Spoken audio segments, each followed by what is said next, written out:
All right, let's see. It looks like we might be live. Welcome, ladies and gentlemen, to another round. I feel like we're at the three-quarter way mark. I didn't pull up the schedule here, but we are at week 11. We're pretty much there. We're wrapping up the week before spring break. Spring break here in the spring 25 semester. This is the announcements review. We just finished the test on the skeletal system. Excuse me, let me have a drink of water. We just finished the test on the skeletal system. We are on to the muscular system, as well as body movement. So I call this section movement and muscles. You can see that here at the bottom of the page. I'll take a little preview here as to what to look forward in the next couple of chapters of this, but I did want to just first bring up your schedule just to get an idea of just what we have left here in the rest of the semester.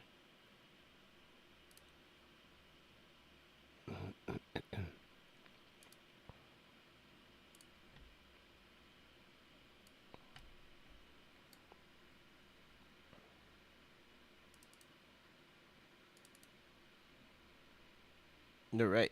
So you'll see here that we just finished the skeletal system. You had that exam. We'll make that yellow right there. You had the exam there the week that just followed. We're right here into week 11. We've got spring break. And then shortly after that, on the 17th, 2 weeks after we come back from spring break, we will be looking at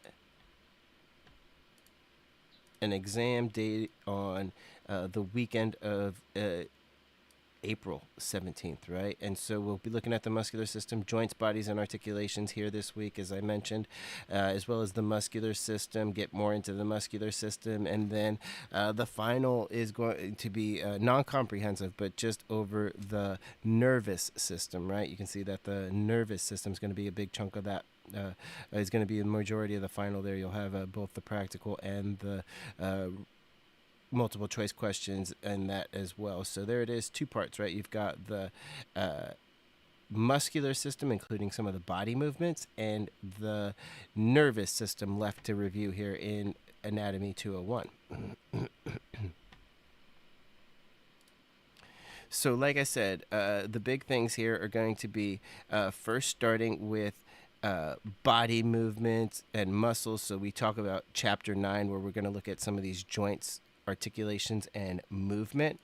And so, when we talk about some of these joints, articulations, and movement, first we're going to classify. Let's see if I can't do it here.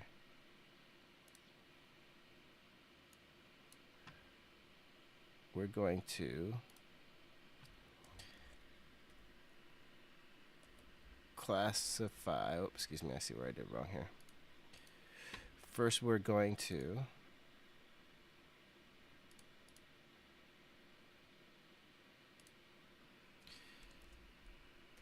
classify joints based on how much movement there is, right? So these are referred to as synarthroses, no movement, amphiarthroses, little movement, and diarthroses, which has a lot of movement, and function based on structure and function. Let's say structure. Structure is actually what holds it together. Function is how much movement there is, right? So structure and function is going to be the big keys associated with how we classify joints based on their structure. So how are they classified based on their structure? How are they classified based on their function? The other component here is that we're going to look at a specific type of structure and functional joint. So its functional name is a diarthrosis. That is its functional name. Its structural name is a synovial joint. These are the joints of movement, right? These are all of the joints like my elbow, wrist, shoulder, knee, hip. They're called diarthrosis, synovial joints. These are synonymous terms, right? And then we get into the shape of joints, right? And what do I mean by shape of joints? Well, examples include ball and socket, but also like hinge joint, like your knee or like your ankle is a hinge joint, right? So being able to identify the shapes of different joints is going to be the next thing, followed by the actual movements that then occur, right? So movements that then occur at the shoulder, so excuse me, at the different joints. So imagine at the shoulder you can flexion and extension, uh, abduction and adduction, right? Ab and adduction are also terms. There's a term called circumduction, elevation, and depression, right? We'll have to eventually finish this list here without taking up too much space. But that's what you're going to see here, right? Flexion, extension, adduction. And so to review those, what I would encourage you to do is to take a look at your canvas. So if you take a look at your canvas in the modules here, view as a student here,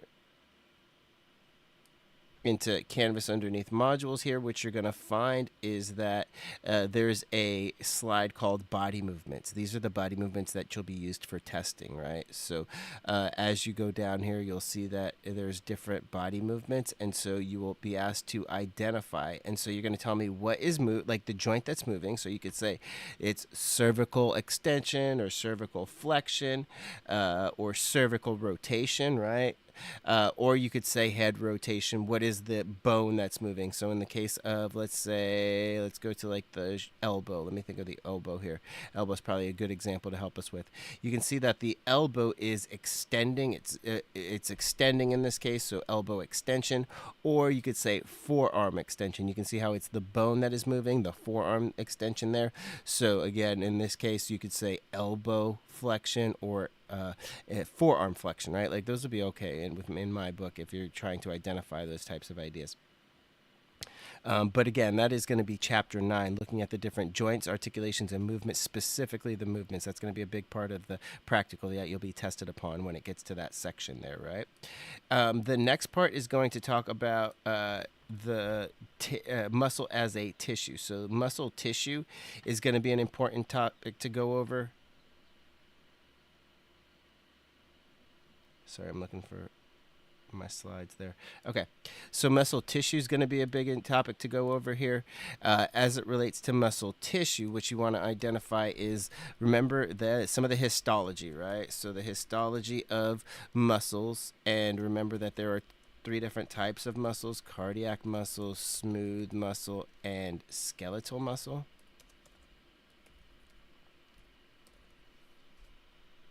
So you should be able to identify those histologically under a microscope, right? What does cardiac muscle look like? What does smooth muscle look like? What does skeletal muscle look like? What are the characteristics of each, right?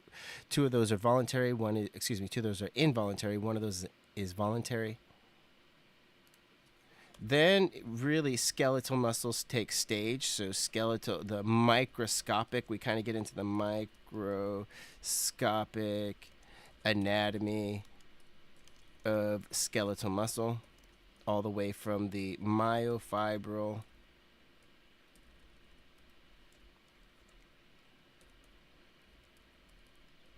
being the smallest to the muscle, right? The muscle itself. Excuse me, the myofilament.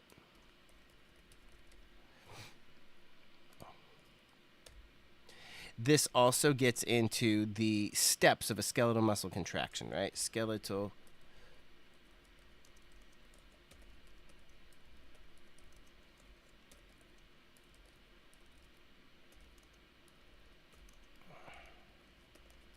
So I usually break it down to about 10 or 12 steps, right? 10 or 12 steps associated with the skeletal muscle contraction. And the first part, it's broken, if we break it up into 2 major portions, there's excitation, which is how a nerve stimulates a muscle.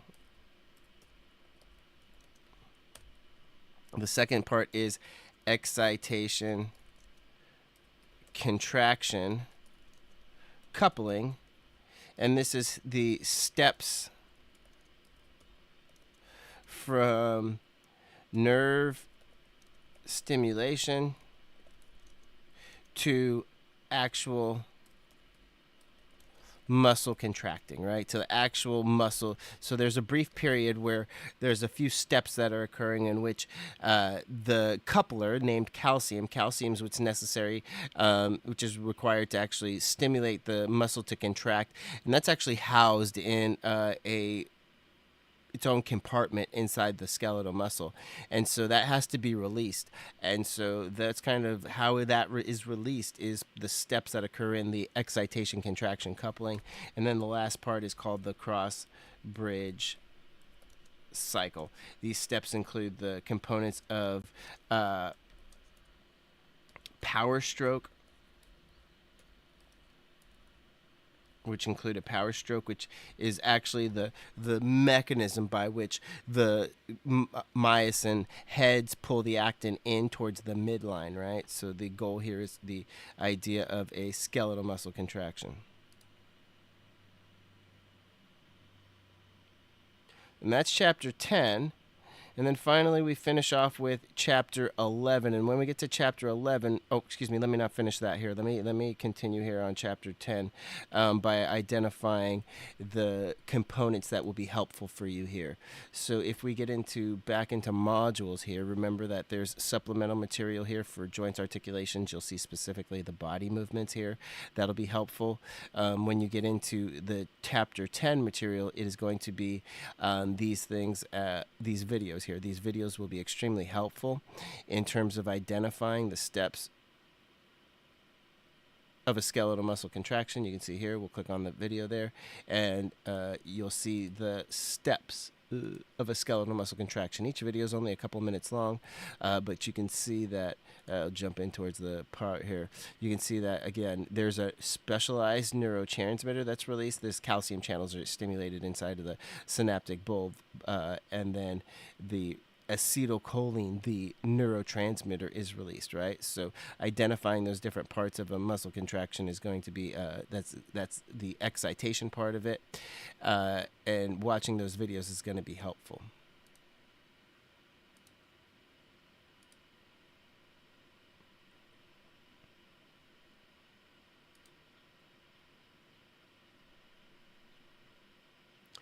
And then chapter 11 finishes off with a review of the skeletal muscles themselves. So the actual muscles that we might be familiar with. So there's muscles like the deltoid, or your biceps, or your triceps, and those are the muscles that we're going to be identifying. So you should be, and so what do you want to know about those muscles might be your question, right? And so the first thing is, or which muscles might be of more importance to you at this point in time, right? So which muscles are going to be reviewed here? And that would be right here underneath the master muscle list, right? So if you click on the master muscle list, what you'll see is a list of the muscles, right? All of the muscles categorized by region, from the face, head, and neck to the abdomen, the chest, shoulders, upper neck, and the muscles of the hip and lower limb here. So you will be, I asked different things about these muscles. You could see right there, right? And so the next question is, what might you be asked at recording these different muscles? And so I've built another page, and it's called Muscle System Flashcard, and you can see here I have it right in front of me. The Muscle System Flashcard is going to identify the main components that you want to know about these muscles, right? So let me pick a pretty common one a little bit further down here on the arm or leg. Not too far. Yeah, glutes are a good one. Let's do it. All right. So this muscle, like we can see here, this muscle is called the gluteus maximus. I'll make it nice and big here. It's called the gluteus maximus. It originates on the back part, or the dorsal of the ilium. It inserts into the sacrum, and even into the coccyx. You can see right there the origin. Where does this muscle start? That's the first thing. Actually, let me say this is the first thing. You should be able to identify this muscle, right? You see this picture in a muscle, you should say that is the gluteus maximus. That's the first part of it, right? That's going to be the part that you want to be able to identify. Could you identify this muscle if you see a picture of it? The second part is, where does it start? So the origin, usually referred to as the proximal attachment point, is the going to be the one of those parts, right? The origin. Where does the muscle start? So this case, it starts on the ilium. Remember the dorsal part of the ilium, the sacrum, and the coccyx in this case, and then goes out into an insertion. That insertion is called the distal attachment point many times, right? And so in this case, it is the gluteal tuberosity. So there's a roughened region right in between the greater and lesser trochanter and the iliotibial tract in where that inserts. So you can see that right into the posterior femur. And then finally, the last part is, what is its action? Remember, going all the way back to what we just talked about in Chapter 9 about the different body movements? Well, we're going to learn those different body movements so that we can then identify what those muscles that are involved in each of those body movements, right?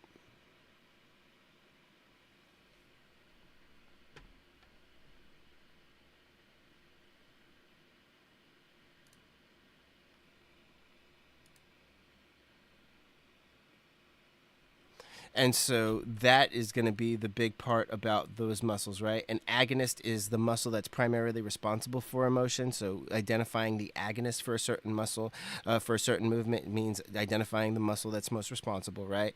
An antagonist is a muscle that's responsible for the opposite action. Usually muscles, they don't push, they pull. So we need muscles to complement each other. And so there's muscles that are flexors, there are muscles that are extensors. And so the antagonist is the muscle that's responsible for the opposite motion of the agonist. The synergist is a helper muscle, right? It helps the antagonist. And so again, what do you want to know in terms of like a practical and for the multiple choice? Being able to name the muscle. Could you identify or name the muscle? Let me put identify too.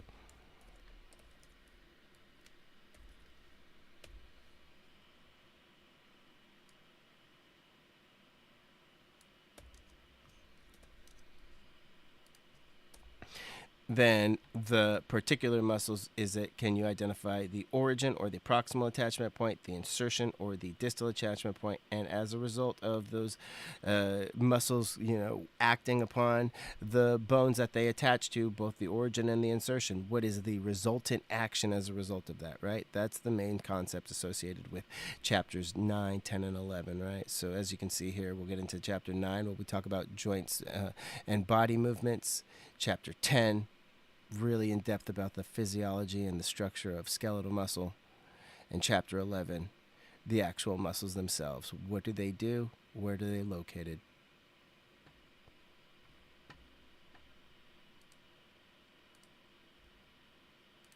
And so again, like I said, I've got plenty of resources that I've provided you guys with in terms of modules here, in terms of the review. So you've got a number of different review here. I may even add a little 3D model for you guys to review, but Master Muscle List and the flashcards are going to be helpful for the Chapter 11 review, the video tutorials on skeletal muscle contraction for Chapter 10, and the body movements PDF for identifying the body movements in Chapter 9.